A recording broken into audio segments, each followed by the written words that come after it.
It was the fifth night that I saw them. Always at the edge of the woods, just beyond the glow of the porch light. Not moving, just standing there. That unsettling stillness is a story often told. The feeling of being watched, the growing dread when reality starts to fray. Tonight, we look into the shadows. The old house hummed with the familiar sounds of a lonely Tuesday night. The gentle sigh of the furnace, the distant creak of a floorboard settling, the quiet drip from a faucet I kept meaning to fix. Nothing out of place. Nothing new. My routine was set. Dinner, the evening news, then a book by the fireplace. A quiet life, meticulously ordered.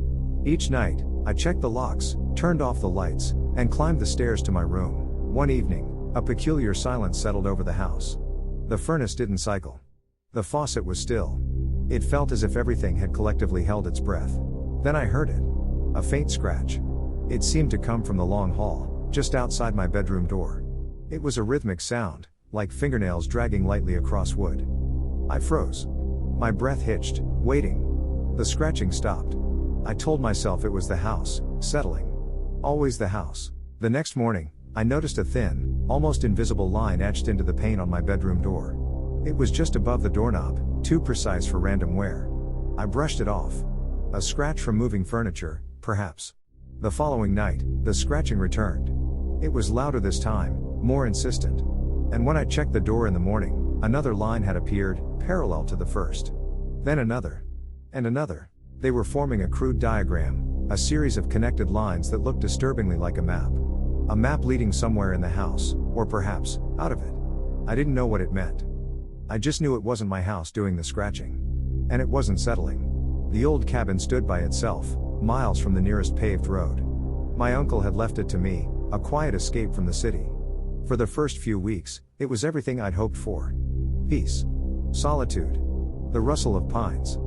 Then the music started. Not from a radio or a record player. It was a single note. A low, resonant hum, like a cello string plucked lightly. It would come at odd hours. Sometimes in the dead of night, sometimes in the quiet hours of dawn. Always the same note. Always from downstairs. I searched the cabin exhaustively. Every room, every dusty corner.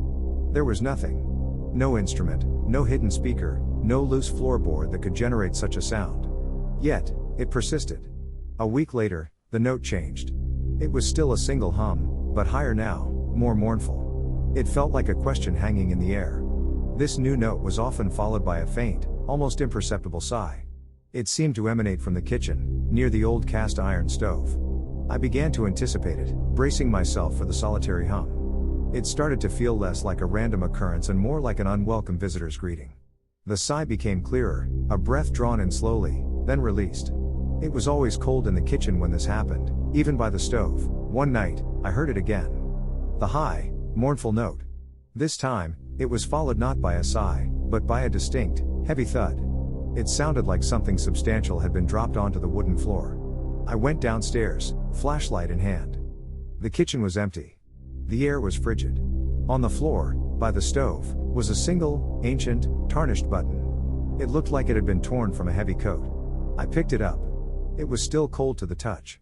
As I held it, a deep, guttural growl vibrated through the floorboards beneath my feet. It was not a human sound. It was the sound of something large, alive, and utterly displeased. It was directly below me. I dropped the button. The cabin went silent. It began the day after the old woman next door disappeared. No one saw her leave. Her door was simply ajar, a half-eaten meal on her table. A missing persons report was filed. No leads. I remembered her words. Her last words to me, in fact. She had said, "He watches me. He never leaves." I'd assumed she meant a hallucination, a symptom of her age. Now I knew better. Because I saw him too. Not a person. Not exactly. It was a shadow. A deeper shade of dark against the already dim hallways of my own home. It shifted, always just at the edge of my perception. When I turned my head, it was gone. The shadow never made a sound. It simply was. A presence that followed me from room to room, never quite visible, but always felt. The air grew cold when it was near. I started leaving lights on, but the shadow seemed to absorb the light, making the room feel darker than before. It wanted something. I didn't know what. But its insistence grew with each passing day. The feeling of its eyes on me was relentless. It wasn't looking at me. It was looking through me. One evening, I saw it clearly for the first time. Not a form, but an outline. The outline of a man. Tall, impossibly thin, standing perfectly still in the middle of my living room. I couldn't scream. I couldn't move. I could only stare at the absence of light that was him. Then it tilted its head. An impossible angle, a movement that defied human anatomy. And for the first time, it spoke. Not with a voice, but with a thought, projected directly into my mind. A single, clear phrase that solidified every horror I had ever imagined. It said, "You inherited her place. I've been leaving the door ajar ever since."